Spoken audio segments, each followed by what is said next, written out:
noches. Para dar inicio con la sesión de esta noche, pregúntele al experto. Tenemos a tres grandes profesionales de la salud que nos colaborarán en entender una serie de incógnitas que nos resultan de aquella buena historia de Rigoberto Urán, cuando transcurría con la novena etapa del Tour de Francia en el último descenso de la velocidad, aproximadamente a 80 km por hora, en donde los participantes del Tour se precipitan, provocando un accidente.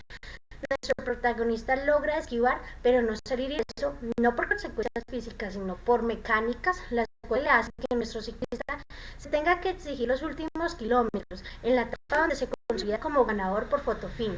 Y con ese breve resumen lo dejo con mis compañeros y estos tres grandes profesionales.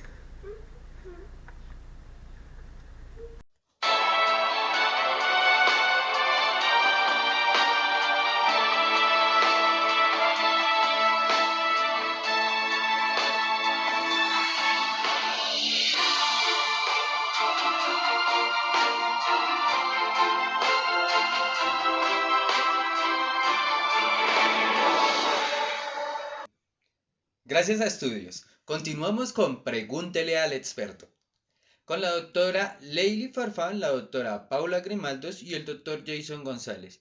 Y para dar inicio a la primera pregunta, doctora Leili, ¿cómo un ciclista puede recorrer en bicicleta más de 300 kilómetros sin aparente cansancio? ¿Cuáles son los procesos psicofisiológicos que pueden explicar estas capacidades puestas a prueba en una competencia tan exigente como es el Tour de Francia?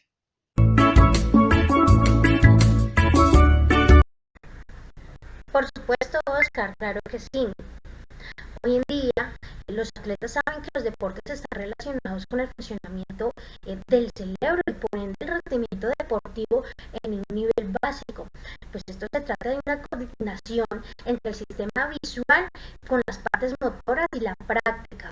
Usamos los lóbulos frontales para llevar a cabo la actividad y así monitorear la actividad, aunque el área que más se beneficia de la práctica es el cerebelo, que se encuentra detrás del cerebro. Este cerebro es una de las partes más antiguas del cerebro y es así casi el único responsable de las causas complejas del movimiento, por el cual el cerebro envía señales a los más de 100.000 billones de células nerviosas del cuerpo, pues estas las cuales le dicen a los músculos lo que queremos que hagan. La amígdala del sistema límbico es la que controla nuestras reacciones emocionales y la que nos prepara mentalmente para competir. Pues esta misma es la que preparaba al hombre antiguo para la caza. Gracias a eso podemos deducir que el nivel de excitabilidad de ritmo en ese momento de la etapa era muy alto, por lo cual le permitió responder a la exigencia de la etapa y a la exigencia del daño de su bicicleta, aunque en el momento del accidente los lóbulos frontales debieron de tener la reacción de la amígdala, calmar las emociones, respirar más lento y tuvo que bajar el ritmo cardíaco para así procesar la solución más viable en esta ocasión, que fue poder esquivar los obstáculos, aunque el estímulo visual no fue tan fuerte para que el sistema límbico hubiese reaccionado activando la reacción del miedo. También incrementa la frecuencia cardíaca, contrae los vasos sanguíneos, dilata las vías aéreas y participa en la reacción de la lucha o huida del sistema nervioso linfático, que es esencial para nuestra supervivencia, pues incide todos los mecanismos físicos y mentales que nos llevan a estar activos y preparados para actuar rápido cuando hay un peligro o estamos bajo los efectos del estrés. Ellos también envían a las glándulas suprarrenales la orden de que empiecen a sintetizar la adrenalina, la dopamina, como la sustancia química que produce nuestro organismo cuando debe encender los mecanismos de la supervivencia para así garantizar que estemos activos y que vamos a enfrentar de la forma más efectiva a esta situación que el cerebro interpreta como un peligro causante de sensación placenteras y la sensación de relajación, pues gracias a ella pues nos impulsa a ser competitivos, crear esa sensación de defensa ante un grupo ante algún peligro y a motivarnos a cumplir alguna meta personal. Por eso Rigoberto logró esquivar todos los desafíos, porque él quería cumplir una meta y porque tenía en ese momento una activación de dopamina.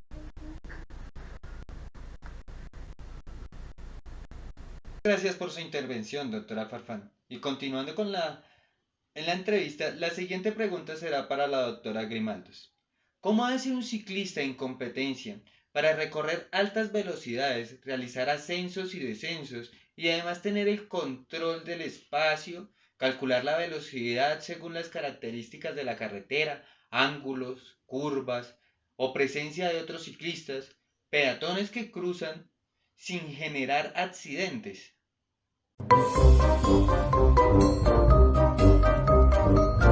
Sí, bueno, en el caso del control del espacio, encontramos la propiocepción. Esta interviene con el desarrollo del sistema corporal en el desarrollo del espacio. Además, sustentan acciones motrices que están ya planificadas en función con el equilibrio y la coordinación de ambos lados del cuerpo y el estado de alerta del sistema nervioso. Si uno cuenta con un sistema propioceptivo desarrollado, va a evitar lesiones en el deportista, en el caso del ciclista. Este cuenta con 3 sentidos somáticos: el dolor, el sentido termorreceptor, el sentido mecanorreceptor. Se incluye la sensación de posición y el control neuromuscular de las articulaciones. La sensación de posición, a su vez, puede ser estática y dinámica. La sensación estática proporciona la información sobre la posición de una parte del cuerpo respecto a la otra. En este caso, para saber cómo tenemos que colocar las piernas en los 2 pedales sin tener la necesidad de mirarla en el caso del ciclista. El sentido dinámico, por el contrario, proporciona información sobre la presencia y el grado del movimiento de las articulaciones cuando éstas cambian de posición, en el sentido de que el ciclista tiene los 2 pies en los pedales, no tenga la necesidad de estar analizando el movimiento. Y también, por otro lado, el tercer aspecto proporciona el control neuromuscular. Esta hace referencia a la respuesta anticipatoria e inmediata de los músculos. Por otro lado, sobre los ángulos y las curvas tenemos la teoría de James Watson. Él describió que el arreglo óptico ambiental está estructurado de una manera equilibrada, es decir, todo el ambiente que es percibido como estable contiene estímulos naturales que se caracterizan por tener estructura espacial, una estructura temporal y tener elementos constantes. Aquí entra la luz ambiental, donde es importante para exponer información más clara del arreglo óptico ambiental. En el caso del ciclista, la luz ambiental que viaja desde los diferentes puntos o las diferentes direcciones y depende del entorno y de las superficies. Esta permite que los ángulos, los bordes sólidos que componen una estructura en el ambiente permite escoger la información sobre los objetos y los eventos del entorno. El muestreo y el punto de observación. El muestreo se entiende como el movimiento que realiza el observador, en este caso el ciclista, para escoger información de un arreglo óptico. Estos movimientos le permiten al observador tener un mayor acceso al arreglo óptico.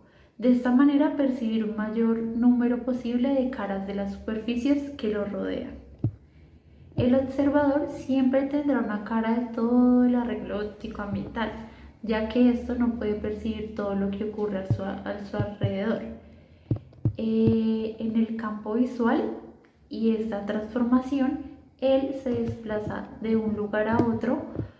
En este caso, un campo de visión es un ángulo visual grande y sus límites indefinidos son de alguna manera los bordes que intruyen en las superficies. También tenemos las texturas, pueden entenderse como las estructuras de la superficie, lo cual con base de una escala de tamaño puede ser relativa o fina, en los centímetros, los milímetros. Cambios en los puntos de observación permite convertir estímulos potenciales en estímulos efectivos. El flujo óptico, las principales invariantes en un ambiente terrestre corresponde al acomodo de las superficies y a la manera en que éstas reflejan la luz.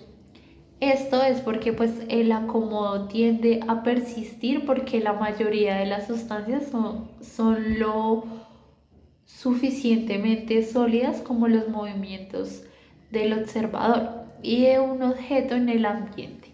Hay dos tipos principales. El evento cinético corresponde al evento óptico que podría inducir la recepción del movimiento, el movimiento del observador y el movimiento de un objeto en el ambiente. Tenemos la locomoción del observador, donde la locomoción en el ambiente ocasiona una alteración en la escena proyectada del entorno, que él especifica el observador que se está desplazando.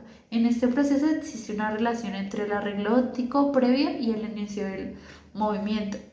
Los movimientos oculares relativos a la cabeza.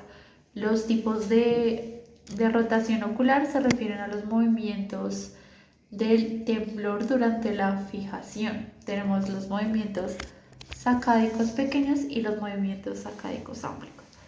Los movimientos de persecución y los movimientos compensatorios durante el giro de la cabeza.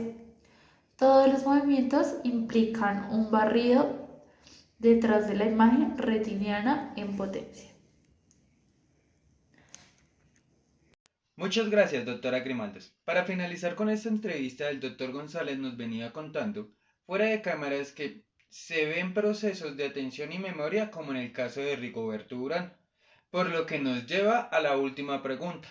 Los ciclistas, antes de competencia, hacen un recorrido con el fin de conocer y aprender la ruta. ¿Cómo explica que un ciclista en medio de tanta presión no se extravíe de la ruta y pueda estar concentrado a pesar de tantos estímulos externos? Buenas noches, gracias por la invitación. Para responder su pregunta, voy a nombrar dos puntos importantes como la atención y la memoria. Para el caso del deportista Rigoberto Urán, podemos observar varios tipos de atención y que pueden contestarse en medio de tanta presión y no se extravíe de su ruta, y así estar al 100% concentrado en su carrera. Podemos nombrar el primer tipo de atención en este tour en el deportista. Es el tipo de atención focalizada. Este tipo de atención es una atención de alerta, por la cual también pudo responder al tiempo y en el momento exacto del accidente y así poder esquivar a los compañeros del tour que en su momento cayeron. También vemos la atención sostenida.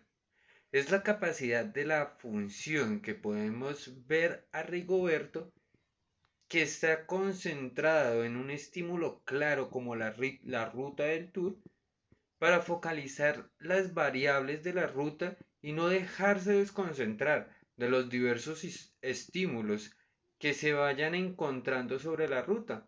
Otra es la atención selectiva.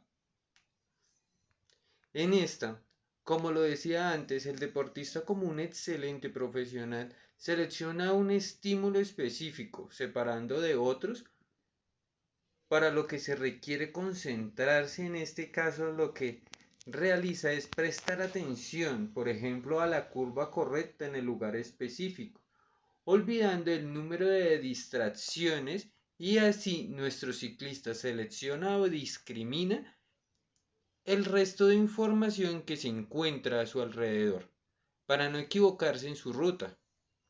Otra atención que podemos nombrar es la atención alternante. Este tipo de atención vemos que a lo largo de estas etapas del tour, nuestro ciclista Rigoberto Urán tiene que pasar por diferentes focos de atención, sin discriminar ninguno. Por ejemplo, cuando está concentrado en la ruta con sus compañeros de equipo, o cuando está con sus contrincantes y debe observar las funciones de ellos. O por otra parte, cuando está en un pequeño espacio que queda entre deportista y deportista, cualquier distracción que llegue al foco del participante puede generar una reacción no idónea y o un accidente, como el que ocurrió al final de esta etapa. Y así vemos cómo alterna la atención en varios focos de atención para finalizar. También podemos ver involucrada la memoria, y en este caso podemos involucrar la memoria a largo plazo en sus dos expresiones, como son la memoria declarativa y también la memoria explícita. En la memoria implícita es la memoria, sabemos que tiene como función traerlas al consciente nuestros recuerdos, es decir, aquella información retenida en la memoria sobre la cual la persona es consciente y la evoca de una manera voluntaria. En el caso de nuestro ciclista, sabemos que tiene un recorrido inducido o de inducción a la ruta, lo cual queda registrado en la memoria de largo plazo. Y pudiéndola evocar en el momento de la carrera. Y para ser específicos, la memoria episódica es la que va a almacenar los recuerdos que van a hacer la referencia en el momento de evocarlos. En la memoria implícita se ve reflejado que los recuerdos no se evocan voluntariamente, y este tipo de memorias comprenden nuestras habilidades, por la cual el deportista Rigoberto trae a su mente el recuerdo de cómo ha entrenado con su bicicleta e involuntariamente llevándolo a tener un ritmo constante de avance. Este tipo de deportistas representan sus habilidades por medio de acciones automatizadas, que son el resultado del aprendizaje y la práctica. Ya con esto creo haber concluido tu respuesta. Muchísimas gracias nuevamente por tu invitación y recuerda que estaré atento para próximas ocasiones. Hasta luego y aquí estaremos en Pregúntele al experto.